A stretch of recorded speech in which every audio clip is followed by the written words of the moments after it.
네, 안녕하세요 여러분. 오늘은 2023년 EBS 수능특강 문학 고전 산문의 6강 설생전을 보도록 하겠습니다. 오늘 배울 설생전은요, 굉장히 드문 작품이에요. 여러분들이 이전에 봤을 리가 거의 없고요. 그리고 아주 예전에 한번 이제 수능특강에 포함된 적은 있는데 거의 10년 전에. 근데 그 외에는 뭐 수능, 모의 또는 뭐 그 교과서 어디에서도 보기 힘든 작품이다 보니 이 좀 내용을 우선 기본적으로 잘 파악하기 위해 노력을 해야 될 것 같아.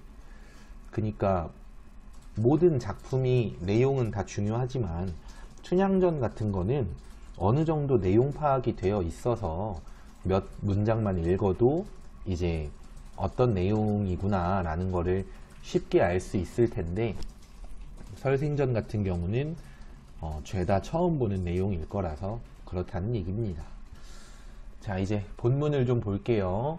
청파리는 지금의 서울 남부에 있는 동리라는 게 동네예요. 그래서 청파리라는 공간을 먼저 제시하면서 시작을 하죠. 초록색 글씨 바로 보면 작품의 특징 중 하나인 공간의 변화에 따른 서사 전개로 이렇게 그 첫 번째 공간 청파리가 나왔습니다. 그러니까 이거는 이제 공간을 순서대로 뭐 1, 2, 3, 4, 5번에 이렇게 출제하는 경우는 너무 쉬워서 그렇게는 안 나오지만, 이런 식으로 1번 해서 청파리 땡땡 그 다음에 중심 내용이라든지 아니면 중요한 어떤 의미를 물어보는 거, 이런 식의 문제들이 나올 수가 있습니다. 그래서 2를 너무 못 썼는데 2, 뭐 3, 4, 5 해가지고 5개 공간에 어떤 의미가 있는지 이렇게 물어볼 수 있습니다. 알아두세요.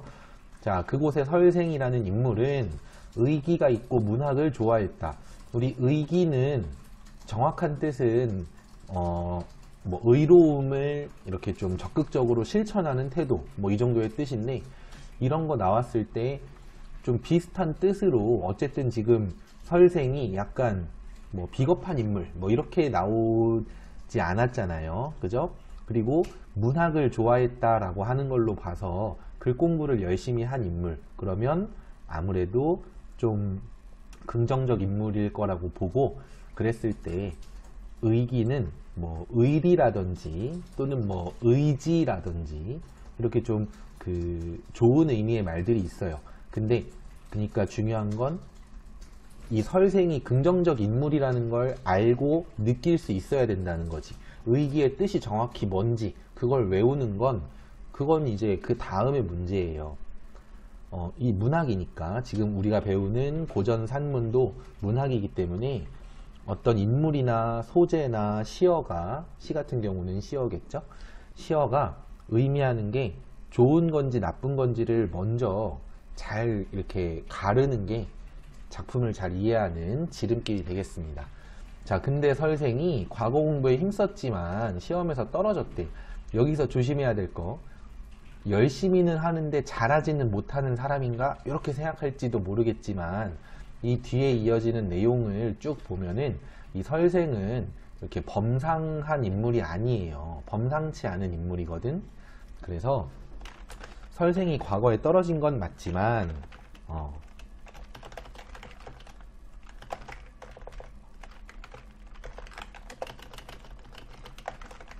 그러나 어떤 그 의로움도 있고 그리고 비범함도 있는 인물이다 라는 거를 아셔야 되고, 그 내용이 자세한 건 뒤에서 더 얘기를 할게요. 그 다음, 광해군 말 개추곡사가 일어나자 세상사의 염증을 느끼고 이제 속세를 떠나 은거하겠다고 한다. 자, 여러가지 얘기할 게 많은데, 개추곡사라는 것은 이제 광해군이 임금이었던 시절에 광해군의 동생이 영창대군이 있었어요. 여기서 대군과 군의 차이가 뭔지 알아야 돼. 광해군 하면은 후궁의 아들이고요. 영창대군 하면은 그 후궁이 아니라 정식 부인 있죠. 중전. 중전의 아들이다 이 뜻이고, 만약에 영창대군이 커서 자기가 마음을 먹으면 이 광해군의 왕위를 뺏을 수도 있는 그런 아주 위협적인 인물이죠. 그래서 이 광해군을 추종하는 그런 신하들이 영창대군을 중심으로 어떤 영모의 그 기운이 있으니 그들을 숙청해야 된다 해가지고 그 영모죄를 뒤집어 씌워서 이제 다 정리해버리고, 그 영창대군의 엄마인 임목대비, 그러니까 전 임금의 부인이라서 대비라고 부르죠. 그 임목대비도 결과적으로는 후에 이제 그 서궁이라는 곳에 갇히게 돼요. 그러니까 어떻게 보면 약간 폐륜이죠, 폐륜. 아무리 엄마가 다르다고는 해도 자기 동생을 귀양 보내고, 그 다음에 엄마를, 친엄마는 아니어도 아빠의 부인을 이제 궁에다가 모신다는 핑계로 가둬버리는 그런 행동이기 때문에 굉장히 폐륜적이야. 그래서 이 의기가 있는 이 설생은 염증을 느꼈다, 그러니까 싫은 마음이 들었다 이거야, 쉽게 말하면. 그러면서 은거를 하고자 했다. 은거가 뭐냐, 약간 나는 자연인이다 같은 거랑 비슷해요. 산속에 들어가서 아무도 모르게 사는 거. 그때 친구가 설생의 집에 갔는데 평소 설생과 마음이 잘 통했다. 자, 여기서 이 친구가 그냥 지나가던 친구 개념이 아니라 설생과 함께 아주 중요하게 등장하는 인물이에요. 그 얘기를 여기다가 조금만 써볼까요? 써보면은, 친구는 이 설생과 마찬가지로 의로움이 있어요. 이건 뒤에 내용 보면 알아요. 그런데 행동이 다릅니다. 어떻게 다르냐? 부모님을 모셔야 해요. 부모님이 있어. 물론 설생도 부모님이 있기야 하겠지만 뭐 이 내용상 안 나오기 때문에 친구가 부모님 때문에 은거를 못해요. 그래서 이런 말을 합니다. 삼강오륜이 무너져서 나는 은거를 하려고 한다 라고 이제 설생이 말했더니, 내 생각도 자네와 같아. 하지만 난 부모님이 계셔서, 조금 내릴게요. 난 부모님이 계셔서 쉽게 허락할 수 없네. 그러니까 자네와 함께 은거를 할 수가 없네. 이런 말을 해요. 그러니까 의로움이 있는 거, 이 설생의 생각에 공감하는 거는 맞지만 은거하지는 못합니다. 네, 그래서 이 두 인물은 마음은 같으나 행동이 지금 다른 상태. 근데 이거를 왜 중요하게 생각해야 되냐면, 봐봐, 결국 그래서 은거를 한 사람과 벼슬길에 진출한, 친구는 이제 벼슬을 하게 되거든. 벼슬길에 진출한 이런 인물이기 때문에 행동이 다르죠. 그러니까 행동이라든지 뭐 조금 어려운 말로는 행보라고 해요. 행보는 다르고요. 근데 초반부에서 제시되는 어떤 마음이나 뜻은 같습니다. 이거를 알고 계셔야 돼요. 뭐 예를 들어 친구는 처음부터 뭐 세속적인 가치를 추구하는 인물이다, 이런 식의 설명, 그런 의미를 담은 선지가 나오면 틀린 걸 아셔야 된다는 겁니다.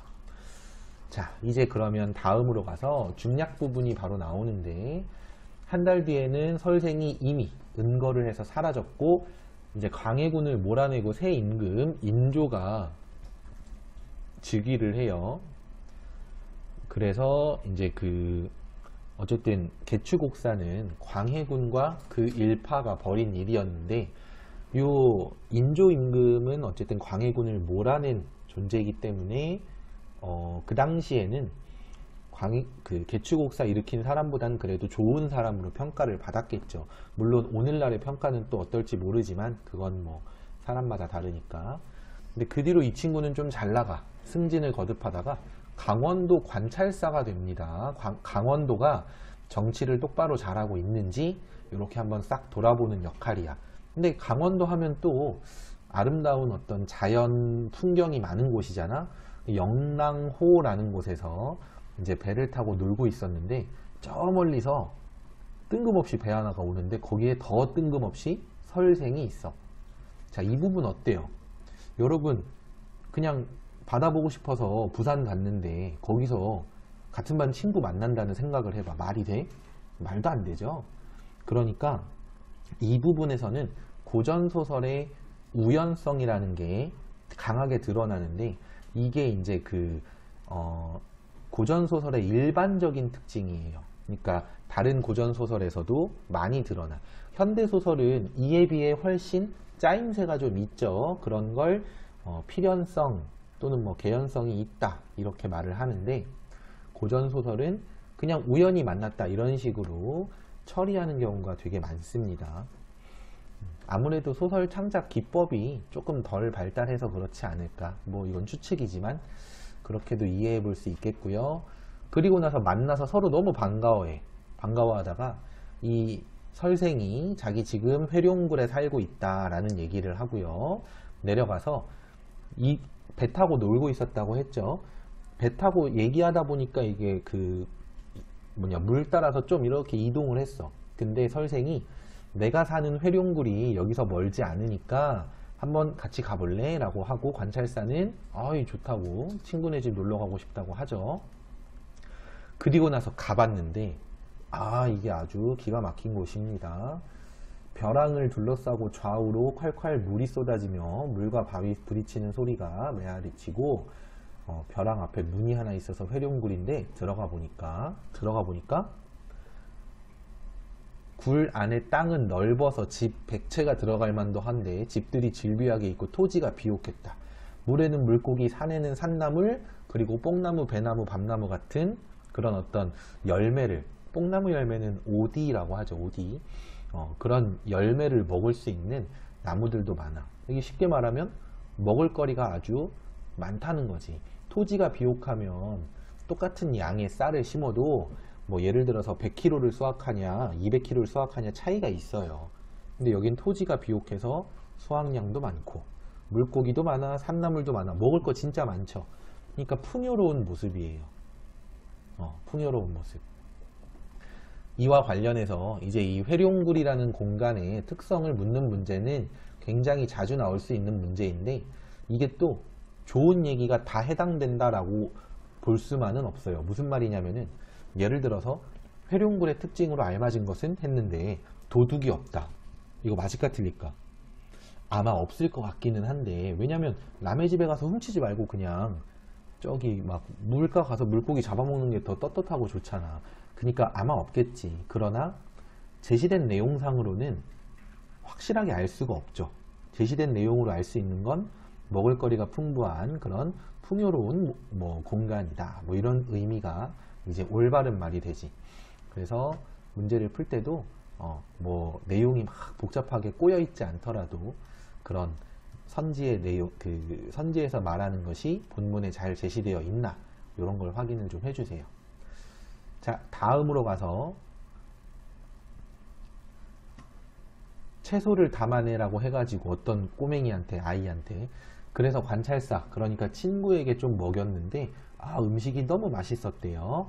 그리고 물고기와 새들이 사람을 두려워하지 않는다. 근데 이거 나는 이 부분이 좀 이상한데, 앞에서 물고기가 많다라는 거는 생선이 많다는 뜻이고, 여기서 물고기가 사람을 두려워하지 않는다는 건 뭐 자연과 인간이 조화를 이룬 거다.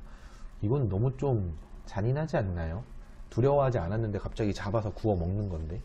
어쨌든 그래도 이 어떤 사람과 동물, 뭐 자연이 조화를 이루고 있고 먹을거리도 많고 아주 뭐 이상적인 공간, 그렇게 생각을 하시면 될 것 같고, 그 다음에 이제 한참을 즐기다가, 여기 보시면 그 한참이 무려 며칠을 그곳에 머무르죠. 며칠을 머무르다가 이제 떠나기로 해요. 떠나기로 하는데, 농담으로 자네는 집도 부유하니 어떻게 이렇게 된 건가 라고 하니까, 여기서 부유하다는 거는 이렇게 먹을거리도 풍성하고 그런 곳에서 지낸다라는 의미지, 막 집에 돈을 쌓아놓고 있다 이런 뜻은 절대 아닙니다. 근데 설생이 웃으면서 뭐 자기가 이렇게 논일면서 오가는 곳이 여기 말고도 많은데 그런 곳들, 숨어있는 곳들을 곳곳을 찾아다녔다, 이렇게 대답을 하고, 그러다가 마지막에 작별 인사로 훗날 서울로 나를 찾아와 주게 라고 해요. 어쨌든 이 관찰사 친구는 벼슬을 하고 있어서 아마도 관찰이 끝나면, 그러니까 강원도를 싹 돌고 나서 다시 서울, 그러니까 한양으로 돌아가야 되겠죠. 한양으로 돌아가기로 했는데 이것도 한번 보면 3년 뒤에 설생이 관찰사를 찾아가죠. 근데 약속할 때는 언제 오라고 했지? 그냥 훗날 언젠가는 한번 꼭 와달라 이거거든. 그래서 3년 뒤에 서울에서 만나기로 약속했다. 이렇게 선지가 구성되면 이건 틀린 거예요. 그러니까 내용을 다 알고 있는 친구들이 좀 이렇게 생각을 2번씩 안 하고 그냥 딱 보고 나서 맞네 이러고 넘길 수 있는 뭐 그런 좀 함정 문제가 되지 않을까 싶어서 얘기를 했고요. 자, 이제 다음 볼까요?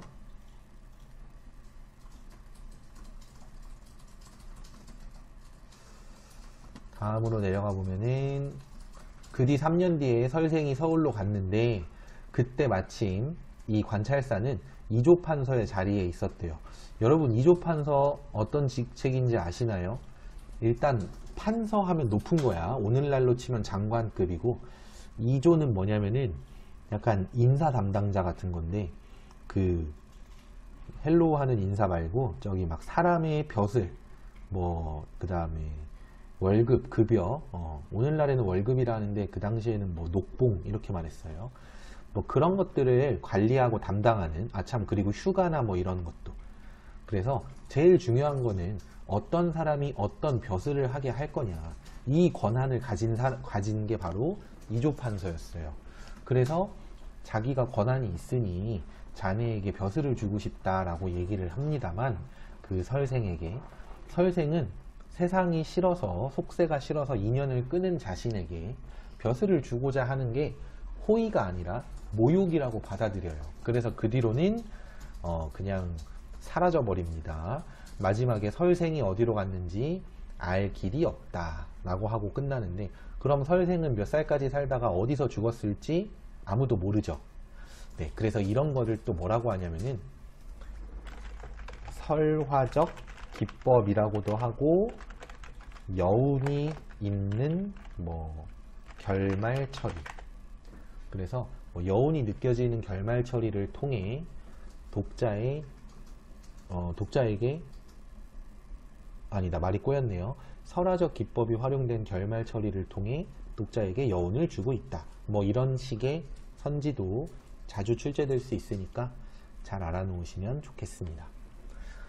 자, 내용은 여기까지인데 마지막 부분에선 언급은 안 했지만 뭐 서울이나 다시 한번 회룡구를 가는 것이나 이런 장소의 이동에 따른 서사전개는 계속해서 꼼꼼히 체크를 좀 해놔 주시면 될 것 같아요.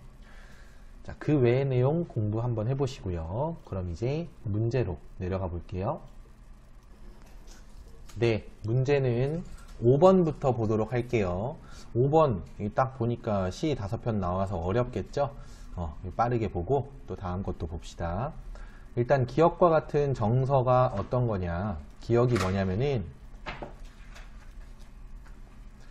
여기 나와 있듯이 부모님이 계셔서 쉽게 허락할 수 없네. 그러니까 부모님을 봉양해야 한다라는 생각이잖아요. 그러니까 부모님에 대한 효심이라고 생각하면 돼요. 이런 문제 풀 때 선생님이 뭐 좀 한마디로 설명이 어려울 경우에는 이렇게 직접 복사를 하지만, 뭐 이 경우에는 그냥 기억과 같은 정서라는 것이 바로 효심이다 이렇게 쓰면 되겠죠. 그럼 효심이 드러나는 작품을 찾으면 돼요. 봅시다. 1번, 제 너머 성권농 집에 술 익었다는 말 듣고 아이야 니 건농 계시냐 정자수 왔다 하여라. 그럼 술 익었다는 말 듣고 왜 갔겠어요? 술 마시러 갔죠. 술 마시는 게 효도랑은 거리가 좀 있고. 그 다음에 강산, 자연인데 여기가 좋다 한들 내 분으로 누웠겠느냐, 임금의 은혜를 안다, 갚고자 해도 갚을 길이 없다. 자, 이건 임금 은혜잖아요. 효도가 아니라 충성입니다, 이쪽은. 그 다음에 3번, 왕상의 잉어 잡고 맹종의 죽순 꺾어 검떡머리 희도록 노래자의 옷을 입고. 지금 아마 여러분들 왕상, 맹종, 노래자 이게 뭔지 몰라서 좀 해석이 안 될 겁니다. 근데 이거는 중국의 고사고요. 이 영상이 끝나고 밑에 5번 선지에 대한 해설을 보시면 어떤 고사랑 관련 있는지는 다 나와. 어쨌든 이제 여러분들이 아는 것만 가지고 그 해석을 해봐. 잉어를 잡고 죽순을 꺾고 검은 머리 희도록이 뭐냐면 늙은이 될 때까지 어떤 옷을 입고 일생의 양성지효를 증자같이 하노라. 증자가 누군지는 몰라도 양성지효에서 효가 들어가는 거는 알겠죠. 자, 이런 문제 풀 때는 이렇게 아는 글자로 푸는 게 좋고요. 사실은 왕상맹종 이거 나오면 이 사람들이 다 그거야. 겨울에 잉어 잡고 겨울에 죽순 꺾고 이래가지고 부모님 봉양한 사람들. 또 노래자는 이게 사람 이름이에요. 근데 이 사람이 이제 늙어서 자기도 할아버지가 됐는데 더 늙으신 어머님 기쁘게 해드리려고 늙어서도 애기들이나 입을 그런 색동저고리 같은 거 있죠. 그런 거 입고 재롱 피워가지고 효도한 걸로 유명한 사람이고, 증자는 에피소드는 따로 없지만 그냥 효심 자체로 유명했던 사람이고, 참고로 얘라고 하면 안 되지. 이분은 공자의 제자 중에서도 진짜 세 손가락 안에 들어가요. 아주 유명해요. 자, 그래서 중요한 거는 효도를 하겠다. 그거를 잘 생각해 주시면 될 것 같아요. 자, 그 다음에 4번이나 5번은 답이 아니기 때문에 생략할 건데 여러분들 뒤에 해설 참고해서 한번 꼭 봐주시고요. 그 다음으로는 10번 이와 같은 글에 대한 설명에서, 이와 같은 글 뭐냐면은 고전 소설입니다. 이 글은 춘향전, 홍길동전, 설생전 하면은 다 고전 소설. 그랬을 때 좀 뻔한 거는 넘어가기로 하고, 답을 바로 보면은 5번 인물의 성격과 역할이 빈번히 바뀐다. 자, 여기서 설생의 성격은 의롭죠. 역할은 은둔하여 이제 속세와 인연을 끊고 사는 그런 역할이에요. 그게 계속 바뀌어요? 안 바뀝니다. 단 한 번도 안 바뀌죠. 끝날 때까지 안 바뀌어요. 그리고 이 중심 인물이 되는 친구도 마찬가지야. 설생과 가치관을 공유하고 같은 생각을 나누지만 부모님의 영향이라기보다는 부모님을 봉양해야 해서 벼슬길에 진출하는 그런 인물이고, 나중에 설생이 살고 있는 회룡굴에 와서 함께 즐기는 거, 여기 있죠? 돌아갈 것을 잊고 머무르는 거. 이것만 봐도 설생과 이 친구는 여전히 같은 취향인 거야, 말하자면. 그렇지만 행동은 여전히 결국은 돌아가서 이조판서 벼슬까지 하잖아요.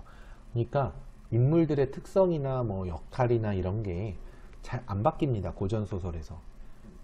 예를 들면 흥부놀부 이야기에서 흥부가 원래 나쁜 놈인데 착해진 거 아니잖아요. 물론 놀부는 나쁜 놈인데 마지막에 착해지지만 그렇게 됨으로써 소설이 끝나죠. 그러니까 고전소설에서 성격이 바뀌는 인물이 이렇게 많이 등장하진 않아요. 중심은 대부분 성격이 바뀌지 않는 평면적 인물이 중심이다.